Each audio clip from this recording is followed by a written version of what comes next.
Welcome, everybody, to the Monthly Movie Dispatch, the movie review show from Friends You Can Trust. Every week, we broadcast a review of a new film, talk about some film news, and recommend what to watch. We've been talking, critiquing, and gushing over movies since we were in high school. We aim to bring you an honest conversation about relevant cinema. My name's Derek Deal. I also have Brandon here.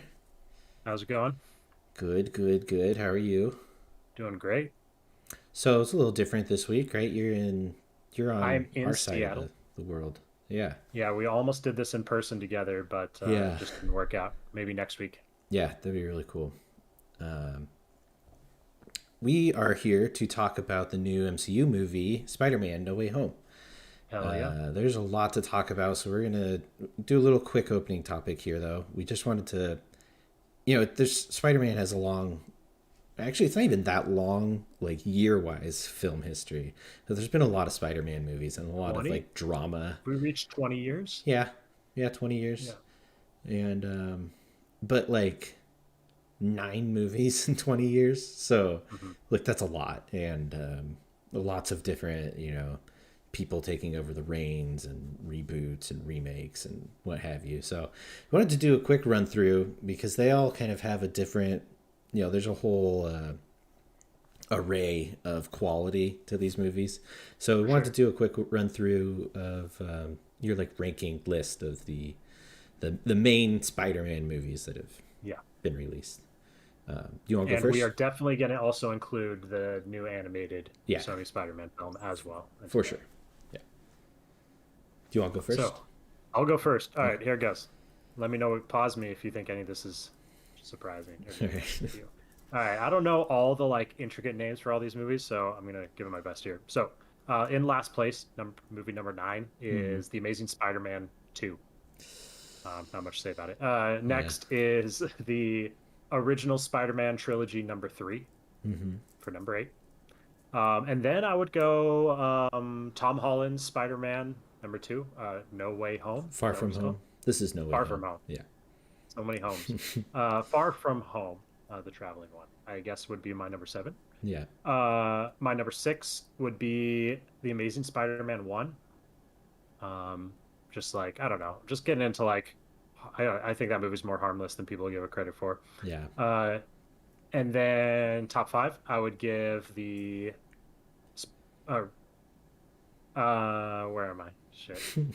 The No Way Home, Okay. number three. This one we're reviewing right now. And then number Wait, four, I would number. give, Okay, number three, but it's the five spot. It's the third yeah, movie of the number home five spot, Tom trilogy. Holland's Yeah, the yeah. third Spider-Man, Okay. No Way Home. And then number four, I would give the Tom Holland Spider-Man, the first one. And then getting in the top three, I do Spider-Man 2. And then for number two, I would do Spider-Man 1, the OG. And Hmm. then number one, I would do Into the Spider-Verse. Nice. Yeah, for sure. I mean, there's no Yeah. competing with Into the Spider Verse with these movies. Okay. Okay. Would it surprise you if I told you my list was identical to yours? No way. Yeah, I think the only thing is I think Homecoming and No Way Home are really close for me. They kind of trade blows. Like there's some higher highs in Homecoming, I think, Oh, but yeah. Would you put Amazing Spider-Man number one in between those two? he. It's No, I probably still not. think it doesn't compete with the. I think it's better than Far From Home, uh, which is where you put it, right? Right above Far From Right. Home. Okay. Yeah, Okay. I see what you're saying. yeah, um, yeah. For me, it's pretty defined. Like the Amazing Spider-Man movies, especially the second one, they're just kind of. It was very clear and obvious that they were a quick like reboot in order to keep the film rights, kind of thing. Like Yeah. that was the exact scenario of why those movies even exist, and I think it kind of shows. Like you said, the first one's pretty harmless, but the second one is just like I don't know. I actually watched the second one for the first time recently, Yeah. and I did enjoy it. Like I had a lot of fun, like watching what a crazy, like weird hmm train wreck of a movie it is. It's not even like terrible. It's not consistently like bad filmmaking or anything. It's like if you just take any scene out of the movie, it's fine.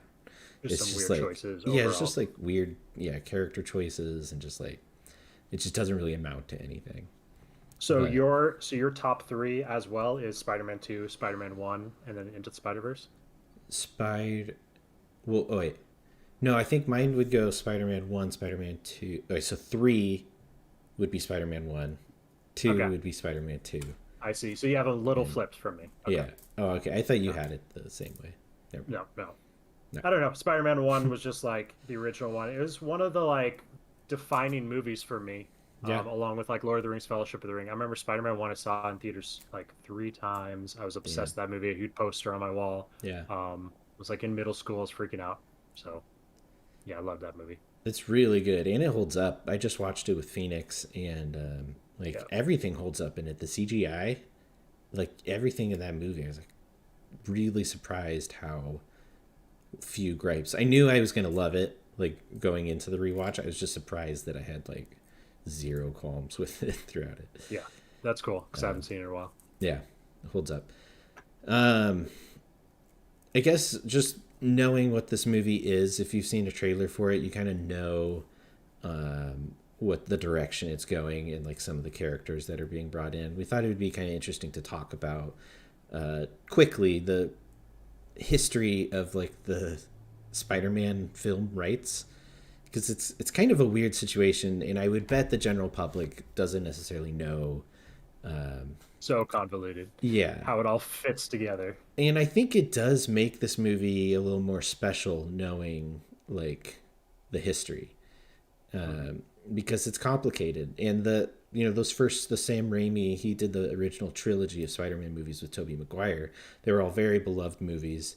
I mean, the third one, it had some issues and people were kind of let down by it, but overall, people really, really respect that trilogy of films, and it's very important in the whole success of the superhero film industry. They were taking too long to make the fourth one. They were really like, didn't want to repeat any of the issues they had with the third one, which was like just making it too convoluted and stuff.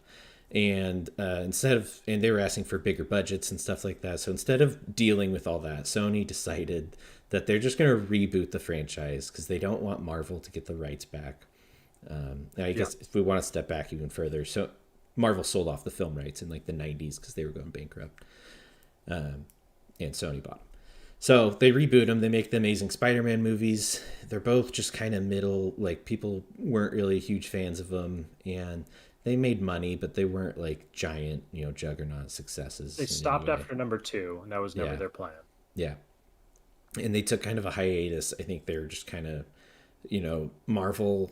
Disney bought Marvel, and superhero movies were going on to a whole nother level as far as like box office. And I think they just wanted to kind of figure out how to make it work. And then, Disney was like, well, we want Spider Man. Like, he's such an important Marvel character. He's the highest grossing superhero character of all time. That is like fact. That's part of why Disney makes so much money off of Spider Man, despite owning the film rights, is he's so popular. So it's like, how do you build a cinematic universe based around these Marvel characters and not have the most famous one in it? And Yeah. so I don't think anything like this has ever happened before, but pretty much Disney was able to broker a deal with Sony, and they're like, hey, you're having trouble making these Spider-Man movies. We want to make Spider-Man movies. How about you let us make it, and we'll kind of split the difference. We'll split the gross and stuff. And so Yeah. What is the cut? I think so I you think it named it at one was point. different, and then they renegotiated it, and now it's 25/75. So Disney fronts 25% of the budget for the film, and then Sony fronts 75, and then that's the box office split they get on the other side Okay. also. But But Disney has the creative freedom. yeah, exactly. And Disney gets to make the movies. Like it's part of the MCU. Kevin Feige is, calling all the shots, but they still have Sony. Sony still kind of has like a final say in it, because it's still their It's such a movie. good deal for Sony, even It with that. is. It's like you have to do nothing except for just give us your blessing, Yeah, and we will like finance and manage and do all the work. yeah. Um, yeah, it's It's like even though it's 20 and still 25/75 is pretty amazing for that. oh So yeah, Oh yeah, it's still, tons of money, and Disney still owns the rights to the character Spider-Man just on his own, and they make so much money just off of they make money off of the merch for Spider-Man No Way Home. So Yep. and that goes straight to Disney because Sony doesn't own that stuff. So it's it's just kind of weird, and the sad part for the fans is that every time they reboot or they sell or they have when Disney takes over, all of a sudden there's these characters that you knew and loved from these movies that you loved that no longer really exist. But that's what's crazy about this movie, and I think why people were so excited about seeing it, is that with Disney's new thing moving into like the multiverse with the MCU, they're bringing these characters back and having them cross over with their original actors and stuff, and it's just a cool thing that like who would have ever thought this would have existed. And so that's Well, where let's we're get kind into of it. yeah. So Spider-Man No Way Home. Real quick, I wanted to say it's because this is pretty cool since we're still kind of dealing with the pandemic. Spider-Man No Way Home in its opening weekend made $260 million. That's amazing. It's crazy. Like that's Domestic or worldwide? that's domestic. That's Worldwide, it was like almost incredible. 600 million, I think. Yeah. Opening weekend. That's like pre-pandemic. That is a really, really amazing opening. And so, and no movies really even got its opening. Its opening weekend, it became the highest domestic grossing film of the year, I believe. And so, I mean, I guess that makes sense. But and is this the best of the three? Is this better than two and one, or not quite? It's close to me. I think it's better than two for sure. No, And no, sorry, I meant as far as the box office opening. oh, box office. Oh, that's a good question. I think Box Office Mojo breaks it down by franchise. Um, I'll But if kind it of takes too long to yeah, look I'll up, kind of look yeah. it up as we're talking and stuff. But I know. Well, actually, wait, no, I know it's better than that because it is the third highest opening of any film ever, behind Oh shit! Endgame and All right, Infinity War. So there we go. Okay. So uh, even coming out of the pandemic, this is breaking, shattering records yeah, almost. yeah, it's crazy, and I think it's part of that nostalgic thing, but also I think people are just Marvel fans are really excited to get back into like a cool Marvel story, and it's been a while. So okay, let's talk about the movie now. Um, so Spider-Man No Way Home is the third film in the Marvel Cinematic Universe uh, Spider-Man trilogy.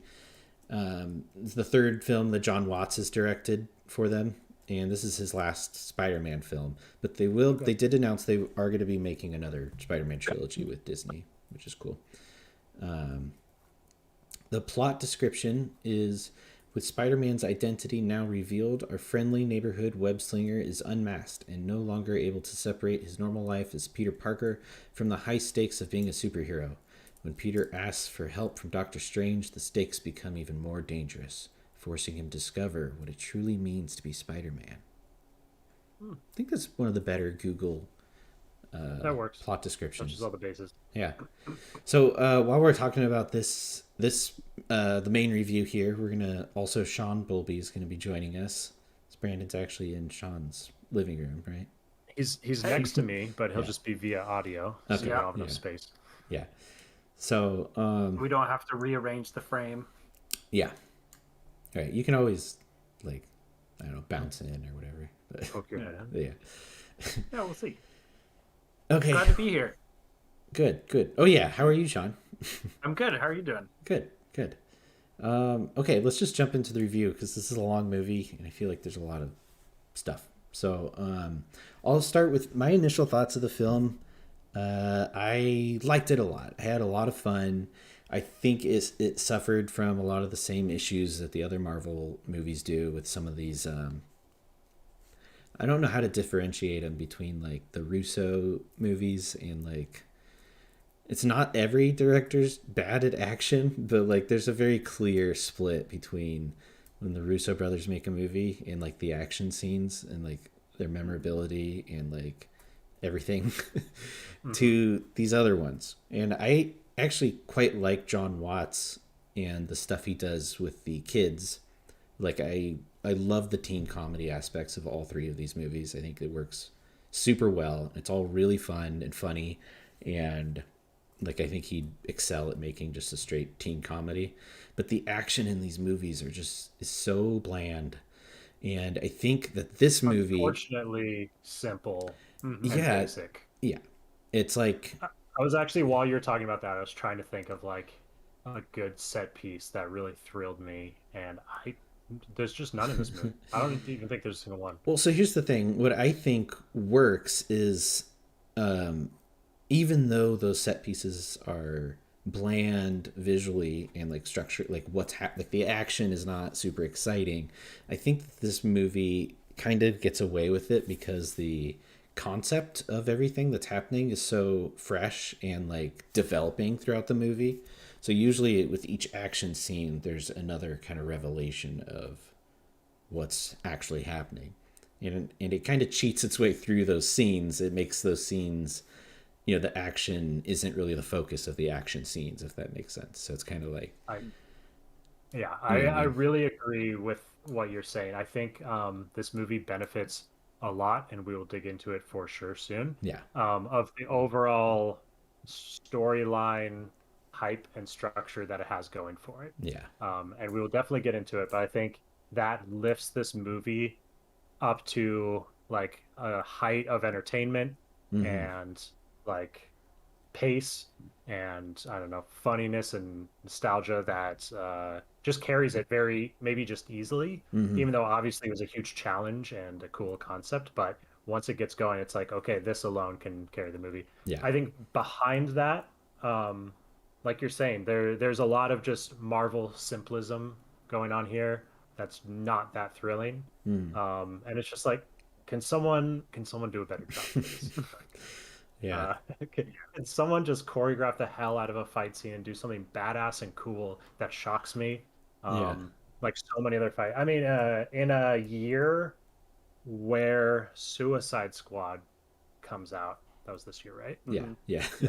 Like, can we get like 1/10 of what Suicide Squad gave me every couple scenes there? Yeah. You know, Mm-hmm. um, it's like I just want Marvel to give it a try once in a while. Yeah. So it's sad that that's not here. But on the other hand, I mean, what's the director's name again? John That you Watts. said this, John Watts. I think, and he's demonstrated this throughout all three Spider-Man movies. He has like an eye for pace and humor, and just like keeping the movie moving Mm-hmm. with its editing and with the dialogue and kind of how quick everything goes.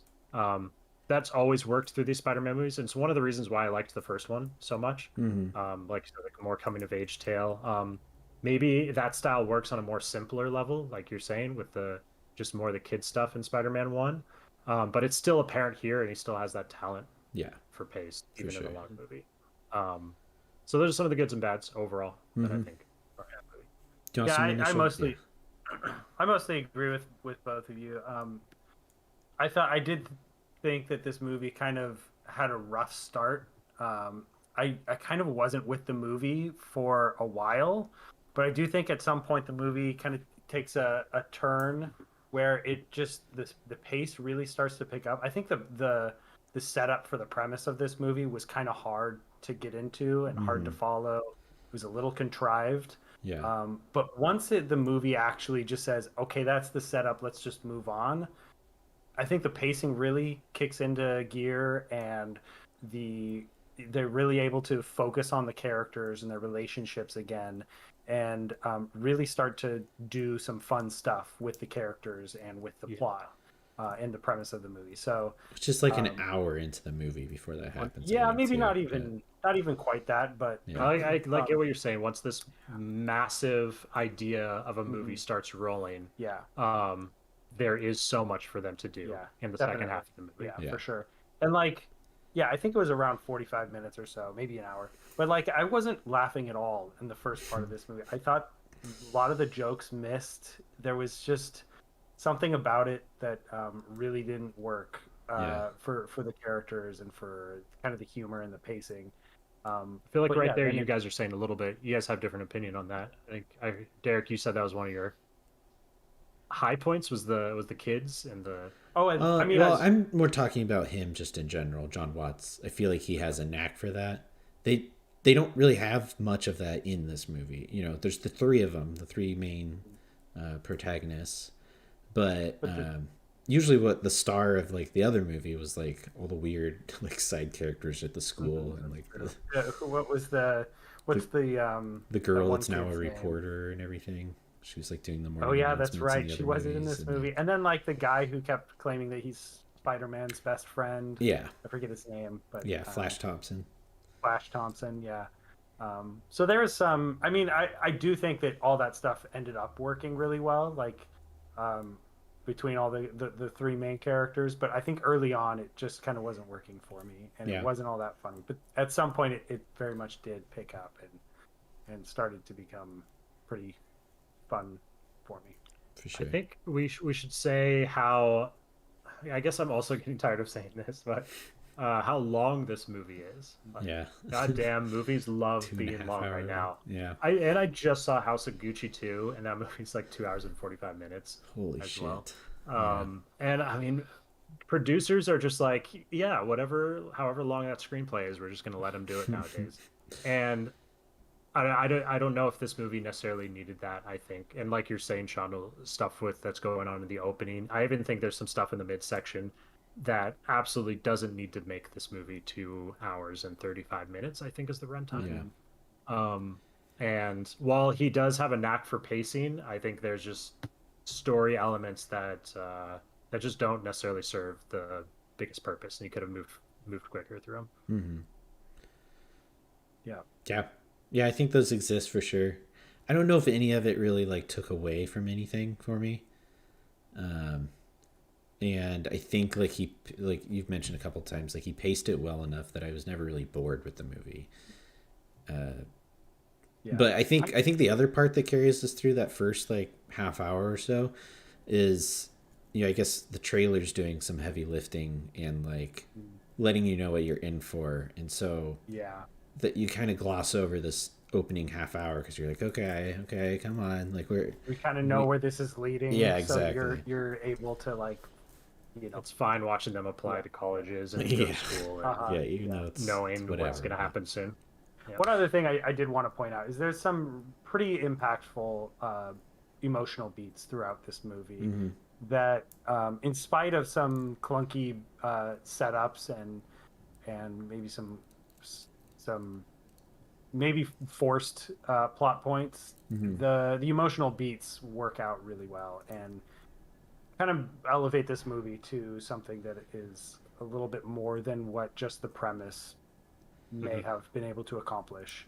Yes. And I definitely want to point those out one by one Yeah, in for detail sure. when we get to them. Yeah. Make sure we hit on all of them. Well, I say we just jump into spoilers because this movie's full of them. One of the most full of them spoilers. Yeah. Yeah, we can't even talk about like the first 10 minutes or so without So spoilering. yeah, let's just do it so we can just get to talking about this. And so from here on out, there's going to be spoilers for Spider-Man No Way Home.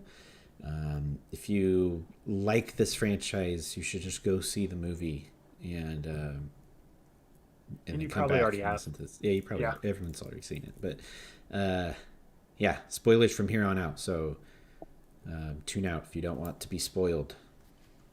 All right. Where do you want to start? Do you want to go over those emotional points, or do you want to save those? I mean, so one of them that worked for me. Yeah, let's just go over some emotional things. It was a smaller one. I'll give Sean some of the other ones, but Yeah. I remember there's this moment. All right, so we got Tobey Maguire showing up here. I've watched that original Spider-Man movie so many goddamn times when I was Yeah. in like seventh grade or whatever. And there's one time when Tobey Maguire is talking to the third Spider-Man, the third tier Andrew Garfield? Spider-Man. Andrew Garfield.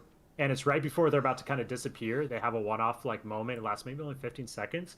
And what happens is Tobey Maguire's score comes on, like those beautiful strings Yeah. from like it's several times throughout the movie, but like the ending of Spider-Man 1 as he's like outside of the cemetery. Yeah. I don't know if you guys remember, like, Yeah. and so he's talking to Andrew Garfield for a second, and that music swells in, and it like took me by surprise, and I like started tearing up, and I didn't know why for a second, Yeah. and then I was like, oh my God, like it brought me back so hard Yeah. to some of those like powerful scenes from the very original movie. Mhm. Just hearing that score again in Yeah. like the now Disney franchise. For sure. Isn't that And crazy? Like, yeah, it was so quick too. And then the score didn't last. Once their dialogue ended, the score like faded into like something else. yeah. But it was really great idea to bring that in. Yeah, for sure. I guess, while we're jumping into spoilers, we should just say off the bat that everything everyone speculated was going to happen in this movie happens. So, It's too bad, right? yeah, Like it's, everyone knew. yeah, like, and Marvel I tried to don't hide even know it, but how I knew. I just over the year, just stuff enough had just gotten through to me. Where Well, yeah. I mean, it's almost like you saw the trailers. You saw like Doc Ock. You saw yeah, it's like I forget who all was in the trailer. how Like do Jamie they bring Foxx was in everybody it. Doctor back Strange and not for the sure. Spider-Man? Doctor Strange, Yeah. and I was kind of like, well, I mean, obviously they're also going to bring in Yeah. at least one of the two other Spider-Mans. I think I also just got spoiled of it through speculation. Like, just Right. people are like, they're doing a multiverse thing. This is what they probably do. And I Yeah. just saw too many headlines that are like that. Andrew Garfield will probably be in this movie, kind of thing. Well, and they're kind of on that, like, competing there with DC and their Flashpoint movie coming up, where they're like, we got Michael Keaton, we got Ben Affleck, and all in the same movie. And How did it work for you guys? Did your theater go crazy? My theater was actually fairly tame. I saw it just today, so it's Monday at around noon crowd. Yeah. So Okay. it's their my second my viewing crowd of the wasn't. film. Yeah, maybe it's the second viewing. Maybe it's just older crowd, or I don't, not the hardcore crowd, I guess. Yeah. But they weren't super going crazy about anything, which I probably helped me enjoy it. I may have been too eye rolly if everyone was losing their minds about At every reveal. Yeah, at every reveal. You saw this the earliest, Wait. Derek, right? Yeah, we saw it Oh. Friday morning, and it was like almost sold out at like 11:30 in the morning. And the crowd didn't freak out, but it was like a clap and some cheers. And one guy was, I remember one person was like, "Oh my God, it's Andrew Garfield!" And Said a full sentence. yeah, he did. And I definitely like felt that though, the same, like I kind of had that same feeling in my head when it happened, because I was kind of like, what if they just don't do it though, because it's like they don't want to do what everyone thinks they're going to do.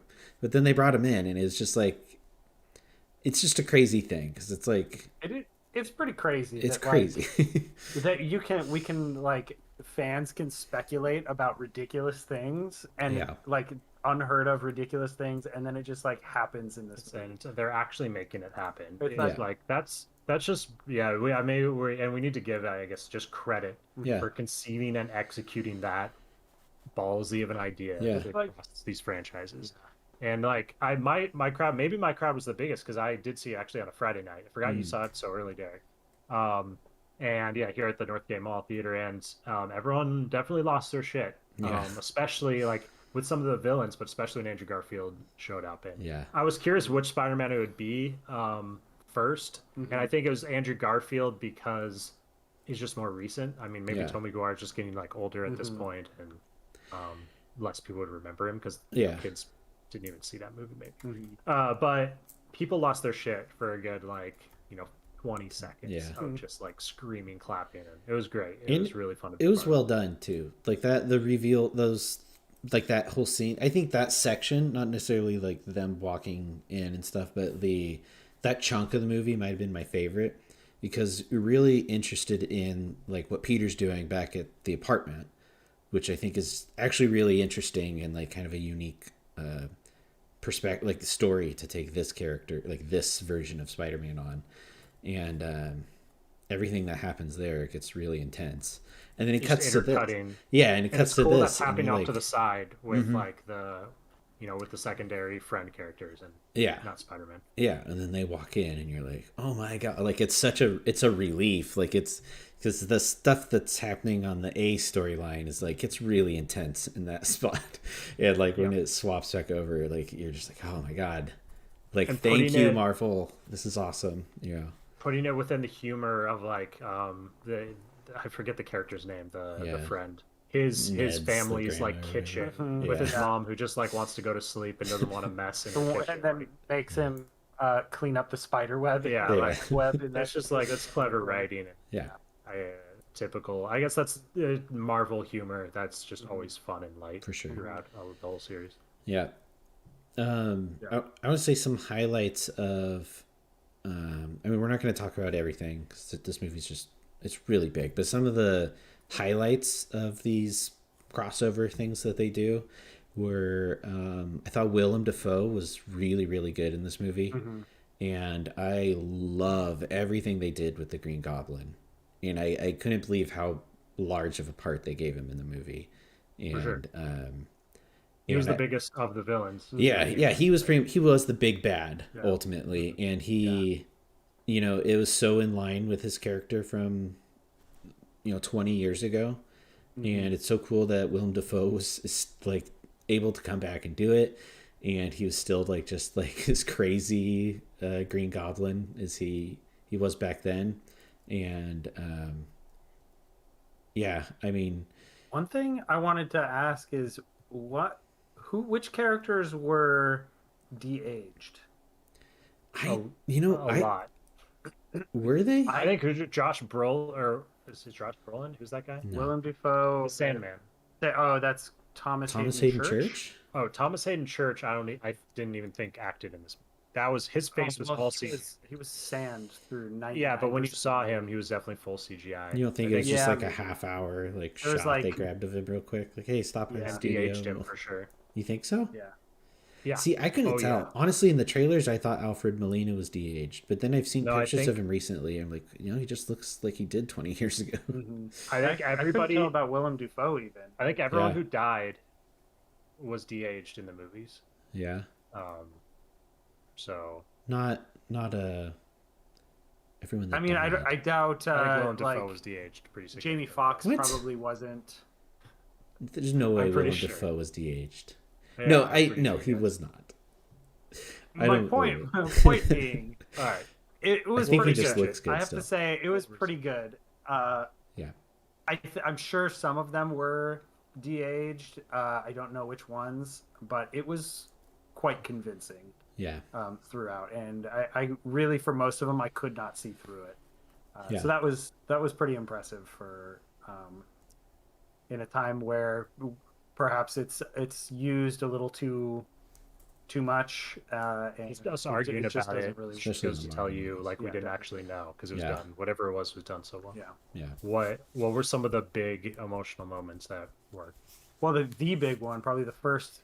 So there's a few ones early on where like when Willem Dafoe first like comes in, and talks to Aunt May, and he like you see like this vulnerable side and you also can imagine this literally takes place right after he has maybe his character arc as he's dying.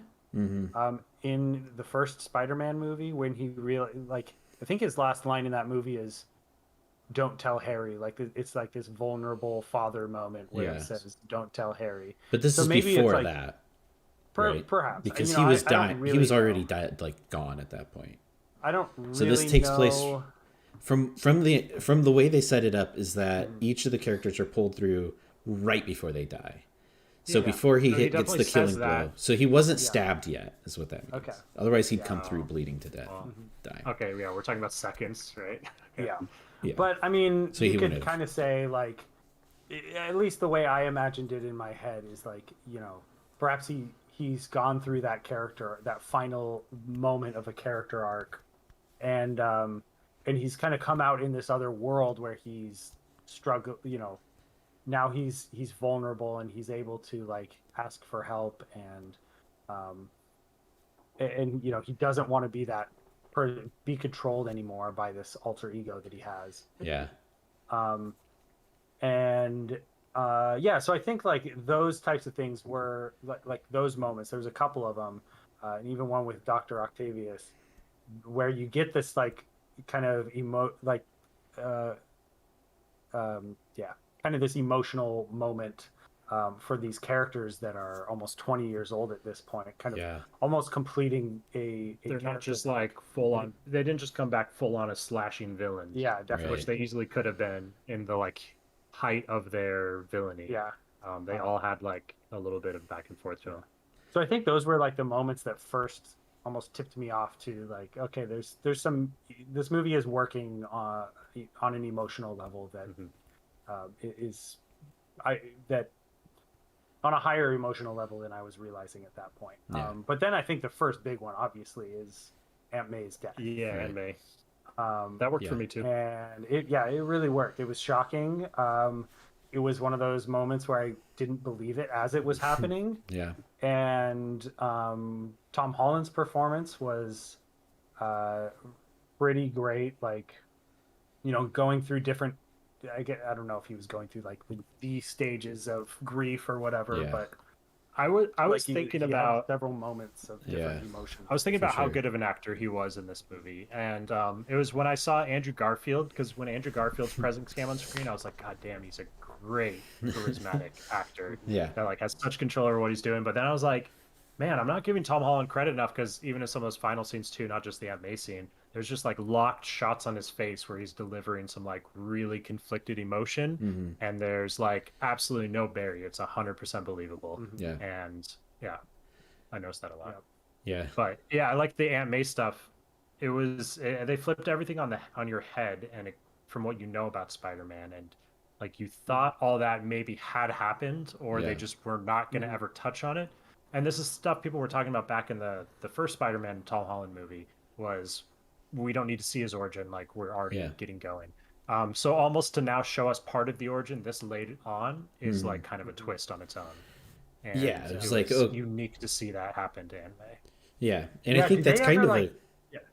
oh, I was gonna say it's kind of a concept borrowed from Spider-Verse, where you know all the Spider-Men have a cathartic moment where they're all talking about the traumatic thing that happened in their life, and I think that that's part of the problem with the other movies is that I don't know, his character feels so incomplete in the other movies, which isn't a bad thing necessarily, but it's like we're used to seeing, like, we know Peter Parker's story so well. It's been told so many times now.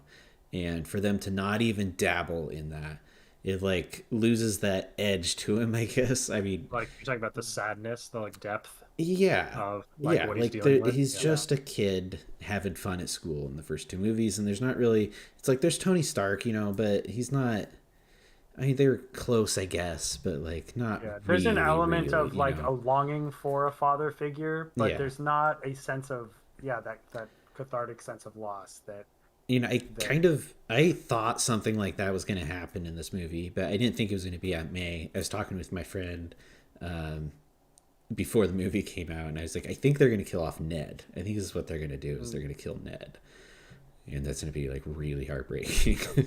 Yeah, he's like, no, there's no way they're going to kill off Ned. They didn't, but they did the big debt. Like he's got to have that weight behind the character that kind of inspires his motives and how he deals I think with this things. movie does like what it ends up doing is creating. So with the first movie, you almost think, okay, they're skipping over Spider-Man's origin story because it's been told so many times. Everyone knows it. Just move on, get to some fun Spider-Man stuff. We don't need to rehash it again. But almost with this movie, you kind of realize that this is like an origin trilogy. Yeah. Where Spider-Man's like Spider-Man becoming who Spider-Man is, like who everyone knows Spider-Man to be, is like built up to in this movie, and you're left in this movie where we know Spider-Man in a place in his life where we know Spider-Man to be, or where we typically, So like the No one loss of knows his who he father, is. his grief, and Yeah. no one knowing who he is. It's like Yeah. they hit like the big reset Yeah. button back to like what we typically know of Spider-Man. He's alone in an apartment, some tiny apartment in New York City. Broke. No one knows who he is. He's alone. That apartment was so He's like left with like shaggy. this. Some Russian guy sense of- demanding rent from Yeah. him. Uh-huh, It's yeah. like, where are you? We're left, and like he's left with no one, and he doesn't even have Aunt May anymore. Yeah. But he's left with like this feeling of responsibility for the death of It'll someone be he loves. interesting going into the next So- movie, and I hope they don't reset the reset quickly in the next movie. I like that this movie ended with him not, getting his friends to know who he is when he goes back to the coffee shop. Right. Yeah, me too. I like that it ends in kind of isolation, and I hope the isolation carries through several of the Yes. next series, and that it's not like the beginning of the next movie is him proving who he is and getting his friends back. Like, Yeah. And that was running to the Avengers and getting the Avengers back on his Right. side. I hope it happens slowly. you kind of like blew past that, but I do want to talk about how well done that scene was, and how like the scene where he goes into the coffee shop and tries to talk to MJ, and he kind of sees that, and a lot is shown in that scene. I wanted her to be like, why is this conversation so goddamn weird? You freak?" Yeah, I was kind of feeling. I guess it's probably because he's just so like Yeah. hot and charming. She's probably like okay with him just like staring in her eyes for Yeah. so long. Well, Yeah. who would? But yeah, I guess that is a good point. I did pick up on that, but I do think like that whole arc that he goes through in that scene is really effective, and it just plays out in his eyes, and with how, it's all left unsaid, and you understand everything. Like she moves her hair, and she has like the little Band-Aid, and you just kind of get it. You get everything that scene was trying to say. Sorry, For you sure. hurt yourself. It's like, yeah, hurt my forehead. Oh, yeah. It's just like, Right. I'm not mad at it. I'm just like Yeah. Yeah, no, definitely. It was a little. Yeah, it was a good. The ending actually was pretty. I want to do a shout out to Doctor Strange in this movie. I'm pretty excited for his second movie. It's been a long time coming, and he's just like he's a strong actor and character. I like how big his powers are, but also it's some of the best visualized powers they've done in the Marvel universe. Yeah, absolutely. Like this movie definitely reminded me of that. It's like I love watching Doctor Strange use his powers. Yeah, his like portal, like literally game portal stuff going on, and just the way he like fractals space. And it'll be cool having them take that into the second full movie of him. Doctor The Strange, first time yeah. through, it was they're inventing it, and now they get to just like run with it. And I'm That excited was for the it. single memorable action scene in this movie. was the full borrowed visuals from it Doctor was Strange. the Doctor Strange chase, and I like that a lot. All the stuff you guys are talking about I think is really good. I love like the Aunt May stuff was just it hit me pretty hard. I was like definitely tearing up, and I think it like coming at the hands of the Green Goblin, and like how everything just unfolds in the apartment there at the end of that scene. I love that section of the movie a lot. It reminded me a lot of some of the high points in like Homecoming, like the car ride and everything like that. I don't know, like the climax. I like the idea of like how they're wrapping up the movie, and I like the idea that this Peter Parker is so determined on like setting everything straight and like actually saving these people and not killing them. Yeah, I like that idea. I don't know like the ending climax isn't really that exciting. It's fun to see the three Spider-Men like fighting and like quipping, and I like that they all have their unique characteristics, and they stay in their characters pretty well, and it's cool that they are able to separate Tom Holland's, like not have to just do the Tobey Maguire, they're able to separate them all. And I thought that worked really well, and I thought that was really cool that they spent the time to actually structure the story around defining Tom Holland's Spider-Man separate from them. I don't know like how much like it really made sense at the end. With like I think Sean and I were talking about this in the car too. But at the same time, it's like I don't know. Like I kind of give them the benefit of the doubt. It's like I mean, you're saying like structuring the whole climax around like throwing these gadgets and gizmos at them to like make them normal again, right? to defeat Yeah. each one individually. Like Well, I liked that concept, and I think that's fine. Like the ramifications of it are kind of weird and don't really like Yeah, seem like they mess up everything. But especially when we it's have other people from their universe with them that have like killed them and stuff, like so what does that mean for them? this is kind of But like I don't a larger problem with the movie too. And as much as everything I just said about the movie, I liked most of the movie, but there's some very clunky elements to it yeah. where I don't really understand the rules of what's happening, and it's almost like the movie just wants you to say, "Oh, it's magic, Yeah. whatever." But I don't understand. Kid Parker in a high school lab Uh, coming up with the like most magical potion Yeah. to Yeah. turn the I mean, Green Goblin sane? Who was it for? Well, there's a green god. There, each one. It was has the their serum that own- he was in charge for, and Yeah. you're just like what do they have in a high school classroom? Yeah. Yeah. Helium and Yeah. like water. Yeah. Yeah, for Some sure. hydrogen Well, no, they maybe, and had all of a no. sudden he Remember, has they this had god the serum. magic Stark machine that Well, that they like then explains didn't it away blow the up or plot something, with that and they- device. They're like, it's Yeah, the maker. It makes it what you need. yeah. But But even like more than that, like what are the rules with this spell that Doctor Strange is trying to cast? So like yeah, it makes who everyone knows? forget, but do we no longer have all the footage of Mysterio and I think like that's the his idea. Yeah. confession? Does it also get rid of all that? Does it like so? I mean, yeah, it's just like what is the extent of this spell, and But at the same why time, we don't couldn't- want them to get into that really either, right? Like we don't I know. want like a 10-minute You scene don't want of to them being like, them well, to these get pictures into have it disappeared. necessarily. I don't want them to waste a bunch of time trying to explain an unexplainable plot. Yeah. But I do want like a plot to inherently kind of make sense. And Yeah, I think this falls under the like try harder, Yeah. Marvel, please Right. kind of thing. yeah, and your like scripts. so he says as he's finishing the spell at the end.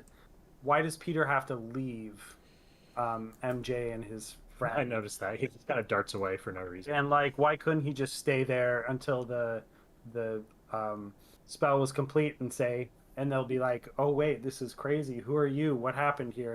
And then he's like, "This is everything that's happened in the last year."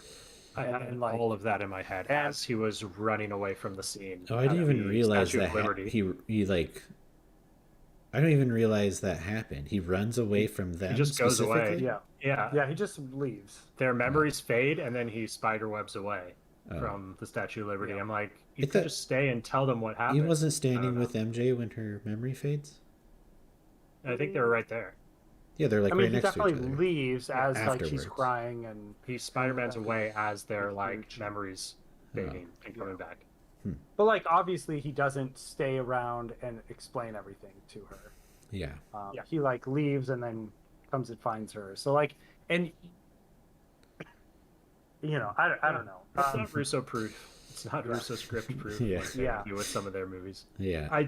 But I do want to say like the pivotal moment of Doctor Strange and Spider-Man was really strong, and the culmination of his decision and having that be like just a thing between like Tom Holland and himself that he had to do Yeah. was pretty powerful of Yeah. a climax that they were able to amount to, even if the action wasn't very smart or clever. It was able to get to like a really powerful moment at the end, Yeah. which some of the other climaxes of these Marvel movies haven't necessarily been able to do. Yeah, for sure.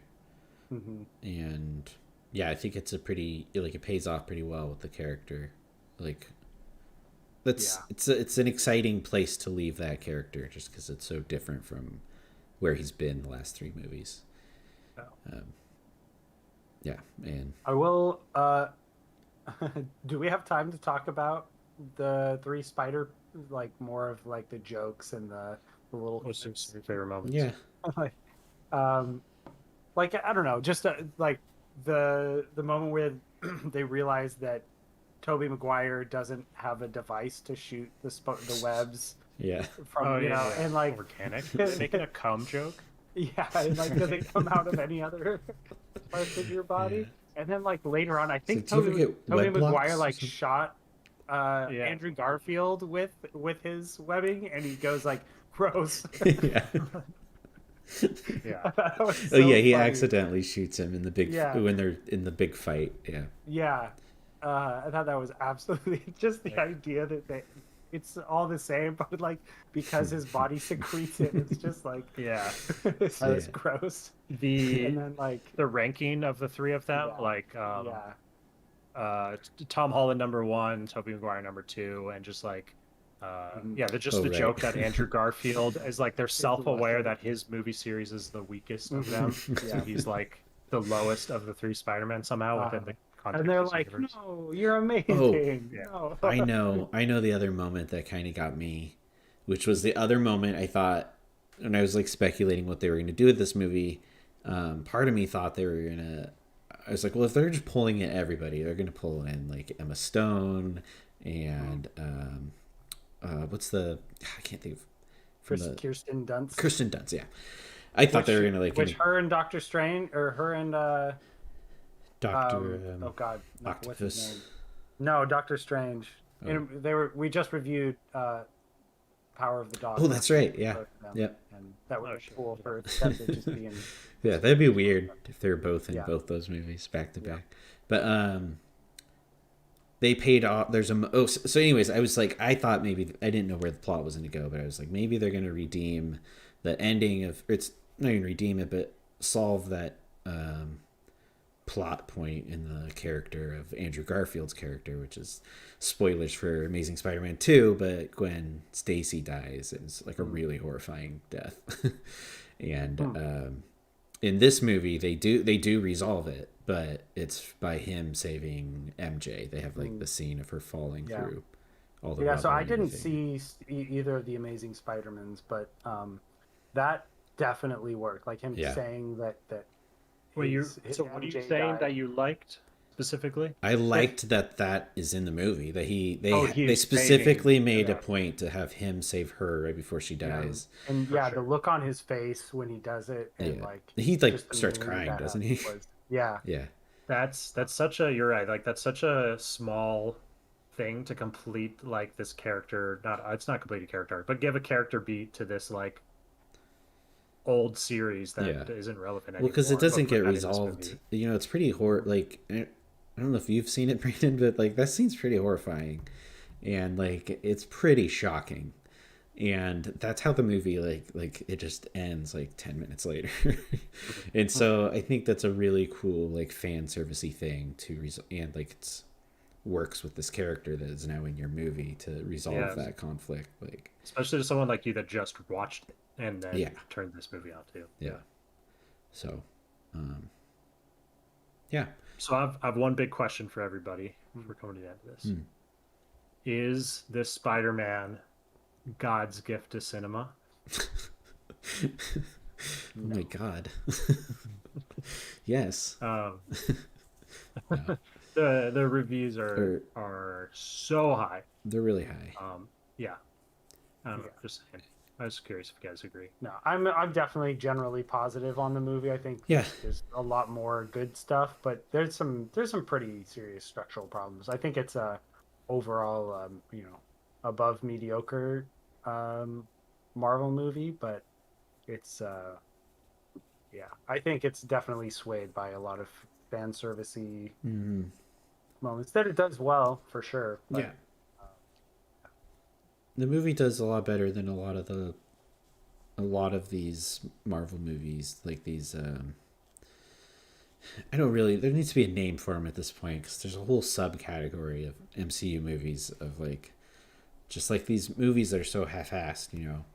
And while this movie has some of the traits of those movies where it's like, you know, whatever the art direct, I don't know how it works, but you know, John Watts isn't directing these action scenes, you know, it's all like prevised and stuff like that.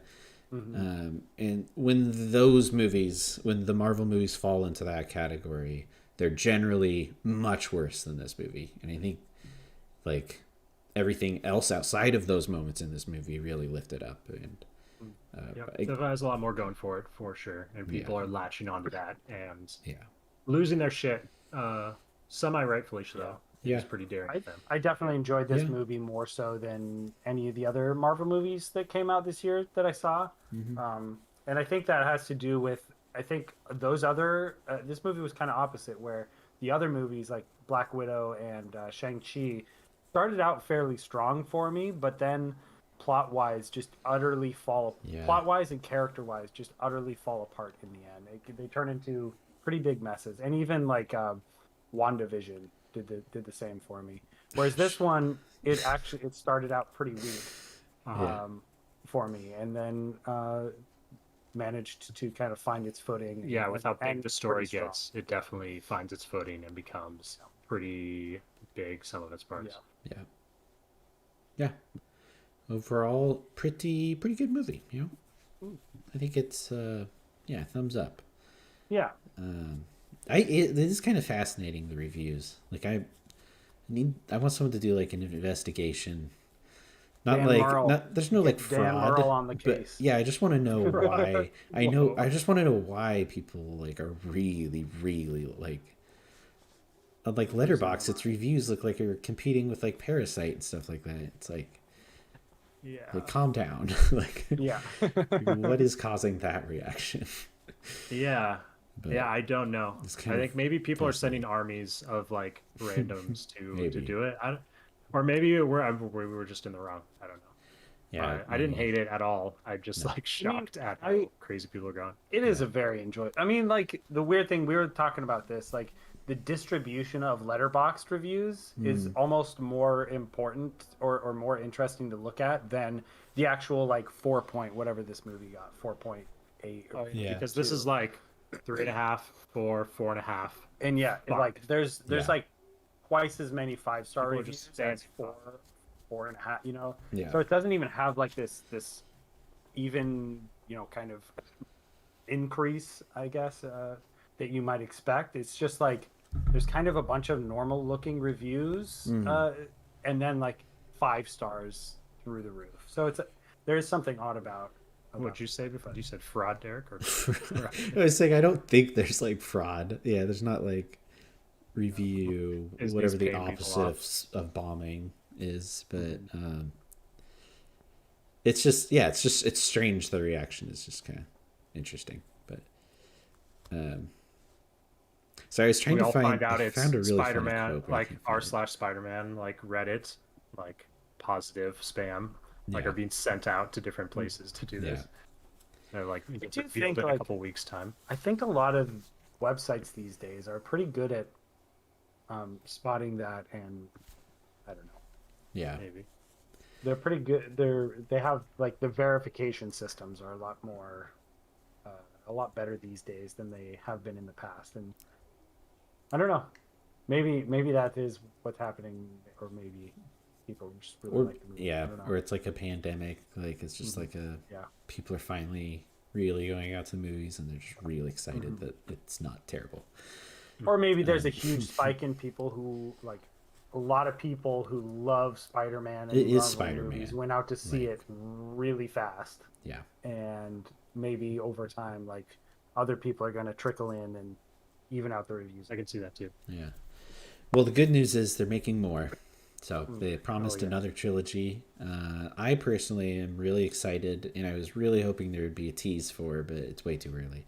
I'm excited. John Watts is moving on to Fantastic Four. And that's where my eyes are set. Be excited to see who the director is. They'll probably have a huge reveal, and it'll be someone we probably know. Sam Raimi. Wait a minute. So are they gonna bring Chris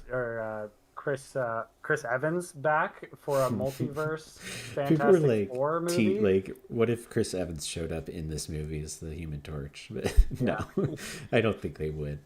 I'm sure they'll do a full like recast, but bringing the Chris Evans back.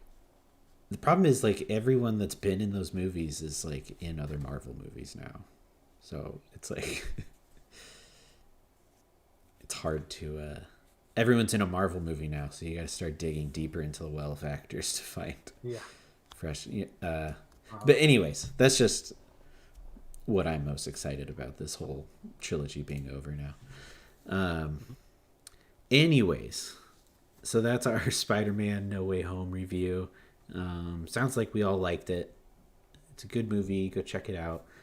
Do we know what is being reviewed next week? Probably The Matrix. Oh, that's right, The Matrix. Just throwing that out there. Yeah, The Matrix. We are also all going to, or Nightmare maybe not Alley, all of us. maybe. I'm Yeah, sure we're gonna Matrix see trumps whatever else we're seeing. Tomorrow? Yeah. So, Maybe? I don't know. Yeah. Okay, so probably next week somebody's gonna review The Matrix, and that sounds like it should be really fun as well.